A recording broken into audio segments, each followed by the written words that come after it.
This fucking video sucks. Alright, Mr. Hop. I'm going to show you my foams. The first one I get is in this little pack. If you look at the dimensions, it's like a 2mm foam.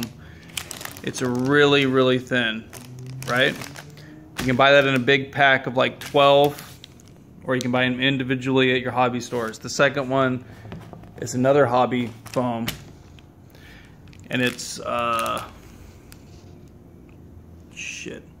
5mm. So this one's 5mm, smaller one is 2mm. And you can get a roll of foam with this diamond plate on it from like Home Depot. I'm sorry, not Home Depot, Harbor Freight, and these square mats from Harbor Freight. This one here is like 7mm. This one's like, I think it's like 9mm. Difference between the hobby foam is this is foam on both sides. It's unfinished, it's unsealed, whereas this foam over here, it's sealed. It's hard, it doesn't absorb on one side. Same with this one, it's got a texture to it. This one's diamond plate, this other one's like carbon fiber. These ones are used for big pieces to build mass and to basically build big parts, where these are for, you can do the same with this 5mm, 2mm for details. I'm going to pause this video for a second and I'll show you what I've done with some of them. Alright, here's the shoulder piece for my Deathstroke, as well as the chest piece for the Deathstroke. This one used 3 different kinds of foam. This is just 2 different kinds of foam. It's a big thick piece, so I used this big square diamond plated one. But I used 2mm, the very thin one, inside of it, kind of like plywood, to help hold its shape once you get it bent. Put a thin piece on the inside and it helps hold its shape so it stays round and curved. The outside of it, if you can see, there's a little lip here. This is also 2mm foam, which is basically just used for really thin decoration. 5mm foam I used on the torso because I used 9 on the chest and 5 on the abdomen, because I'm fucking fat, dude, so I gotta build the chest up a little bit bigger.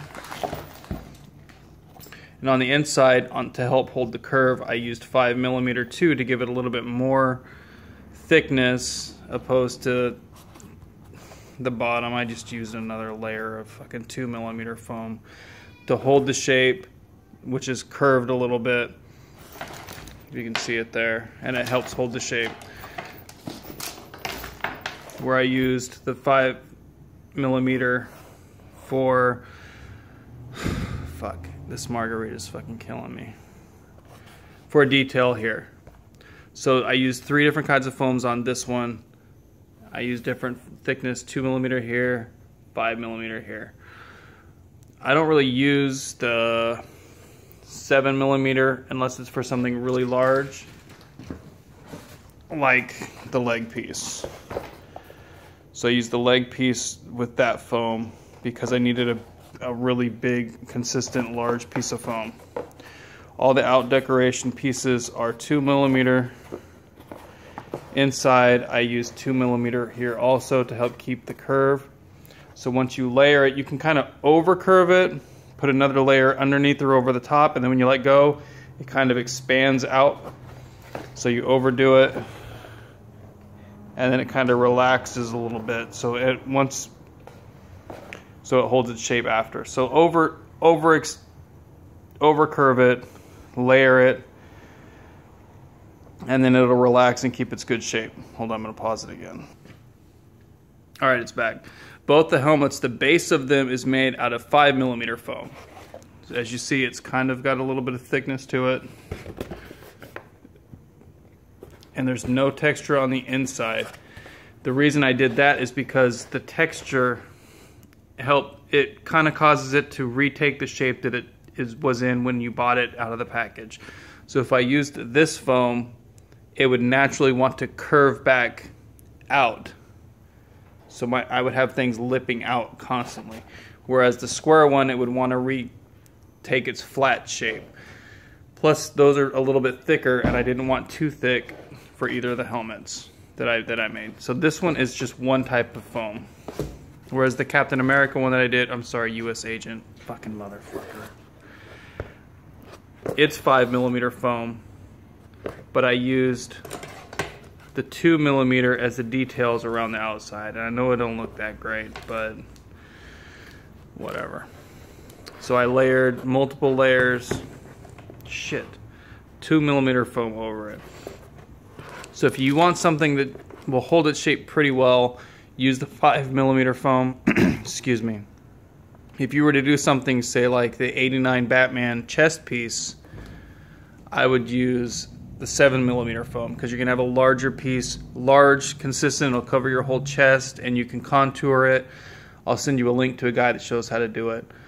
You can also use the 9mm foam. It's just gonna be a lot thicker, a lot bulkier, and to get it to blend at the joints, like at the edges of the armor, it may not work so well unless you expect to have that big thick edge on it. But that's where I get the foams. This pack's $5.99 for 12. The 5mm are about $1. These ones, look for them for around $7 or $8, and you get a long roll of, like, I think it's like 3 or 4 feet. These are 2 foot by 2 foot squares. You get 4 of them, and they're about $7 or $8 at Harbor Freight also. If you have in mind something in particular you're building, let me know, and I can kind of direct you a little bit too on what you can use. I think I could probably do a little bit better job of the stuff that I build, even though I use the right materials. So at least I'm using the right stuff. I can help direct you. If you look online, some people will tell you to use hot glue. I use hot glue for the strips that I attach to it, because hot glue works really well, but it's ugly and messy. So when I attach the foam to itself, foam to foam, I don't have an ugly edge. If you look, it's pretty seamless. That's because I use contact cement, and I can show you how to use contact cement on foam. It's pretty unique. You can use super glue too. I've used super glue to seal edges, but that's just hard and crunchy. So I'll send you this video and you can listen to it and watch it. Hopefully it's pretty good. This is a fucking 7-minute video. I couldn't take 7 minutes out of my day all week until today to do this, because I'm fucking pathetic and I keep falling asleep on the couch. So I guess that's it. Good luck, buddy.